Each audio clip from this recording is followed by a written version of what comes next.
50 ஆண்டு கால வரலாற்றில் யாரை நான் உருவாக்கினேனே, யாரை இந்த இயக்கத்திலே கழகத்தின் பொதுச் செயலாக வர வேண்டும் என்று கருதுகிற போது ஒரு சாதாரண உறுப்பினராக இருக்கக்கூட தகுதியில் என்று நீக்கப்பட்டவன் நான்.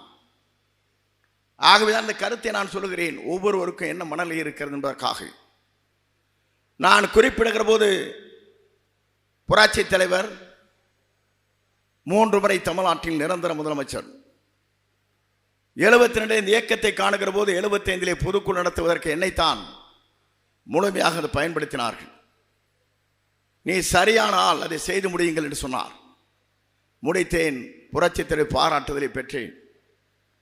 அதற்கு பிறகு புரட்சி தலைவர் அம்மாவோடு நான் பயணங்களை மேற்கொண்டேன்.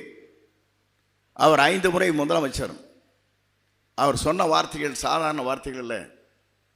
எமையுமே தன் தலையின் மீது நகர்ந்து வந்து விழுகிறது என்றாலும் சறுக்காமல் விழுக்காமல் இந்த இயக்கத்திற்காக அர்ப்பணித்தவர் என்று குறிப்பிட்டிருக்கிறார். நான் எதற்காக இதை சொல்லுகிறேன் என்று சொன்னால், நாளை அதைத்தான் நான் செய்ய போகிறேன். நீங்கள் கவலைப்பட தேவையில்லை.